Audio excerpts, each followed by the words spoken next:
အားလုံးမင်္ဂလာပါကျွန်တော်ကတော့ဒီချက်ပြီးမှာကြော်ညာဖုန်းတွေမှာခဏဝင်နေတဲ့အတွက်စိတ်မကြည်အောင်လို့ကျွန်တော်တင်ပေးမှာဖြစ်ပါတယ်ကျွန်တော်ရဲ့ဒီကြော်ညာလေးကိုမစခင်ကျွန်တော်ရဲ့ဒီဟိုဟာလေးပေါ့နော် YouTube channel လေးကို like and subscribe လေးလုပ်ပြပါအောင်ကျွန်တော် channel လေးကိုနော်ကျွန်တော်ကတော့ဒီကြော်ညာရေးဝင်နေတဲ့ဟာတွေကိုအတိအကျတန်နေနဲ့ကျွန်တော်တင်ဆက်ပေးတော့မှာဖြစ်ပါတယ်နော် like လေးနဲ့ subscribe လေးနဲ့ဒီလိုဆောင်းလောင်းလေးကြည့်ကြပါနော်အဲ့ဒါဆိုရင်ကျွန်တော်တို့ channel လေးဆက်လိုက်ကြအောင်နော်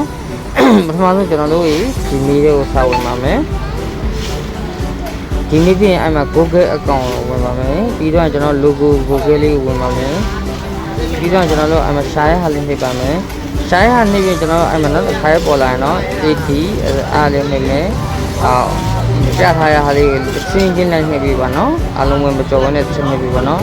ဒါလို့ကိုကြီးဆိုရင်ကျွန်တော်တို့ရသွားပါပြီ OS off ဆိုပြီးရသွားပါပြီဒါဆိုရင်အဆင့်နှစ်အနေနဲ့ကျွန်တော်တို့တက်မယ် setting လေးကိုဝင်ပါမယ် setting လေးကကျွန်တော် Google ဆိုရဲ့ဟာလေးကိုဝင်ပါမယ်အောက်ဆုံးပါပါ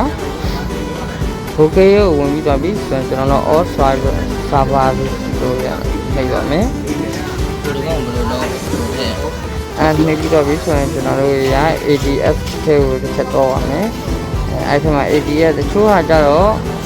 ADS delete ရေးလည်းပါပေါ့နော် ADS delete ကိုနှိပ်လို့လည်းရတယ်ပေါ့နော်ကျွန်တော်ဒီမှာတော့ဒီကျွန်တော်လုပ်ပြီးသားဆိုတော့ကျွန်တော်ဒါလေးပြန်ပြရပါ ADS privacy လေးကိုနှိပ်မယ် privacy လေးကိုနှိပ်ပြီးတော့အဲ့မှာကျွန်တော် off ထားရတဲ့အတွက်ကျွန်တော်ပြန်on ပြမယ်နော်on လိုက်ပြီဆိုရင်ကြော်ညာတက်မယ်အဲ့ဒါလေးကိုပြန်ပိတ်မယ်ကျွန်တော်တို့ဘယ်လိုဖုန်းဆိုရင်ပြန်ပိတ်လိုက်ပါနော်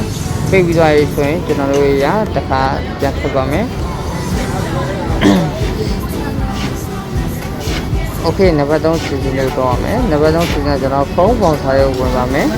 ဖုန်းပေါင်ထားဝင်ဟိုဘက်ကမြင်းအဆက်ကလေး3လက်ကိုနှိပ်ပါမယ်အဲ့မှာ setting လေးဆိုတာရှိ setting လေးကိုနှိပ်ပါမယ် setting ပြီးကျွန်တော်တို့အောက်မှာ size setting ဆိုတာလေးရှိပါတယ် size setting လေးကိုကျွန်တော်တို့ဝင်ကြည့်ပါမယ် size setting လေးဝင်မယ်ဝင်ပြီးအောက်ကိုဆွဲပါဆွဲသွားပါဟိုအောက်ဆုံးလေးမှာရှိပါတယ်ကျွန်တော်တို့အဲ့မှာလာပြီเนาะအဲ့မှာဟုတ်ပြီအဲ့မှာတွေ့လားမသိဘူးကျွန်တော်တို့ FSA ADS ဆိုအခါလေးအိုင်ကောင်လေးနှိပ်မယ်ဒီကောင်လေးနှိပ်ပြီးသွားပြီဆိုရင်ကျွန်တော်တို့ရဟိုမှာကျွန်တော်တို့ပိတ်ထားရဟာလေးရှိရဲကျွန်တော်တို့အဲ့ဒါအမှန်တကယ်ဖွင့်ထားမှာပေါ့နော်ဖွင့်ထားလို့ဆိုတော့ကျွန်တော်တို့ပြန်ပိတ်မယ်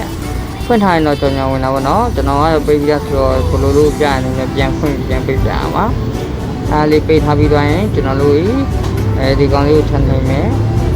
အဲ့ပြီးတော့ကျွန်တော်တို့အစီအစဉ်လေးပြီးဆုံးသွားပါပြီဒါဆို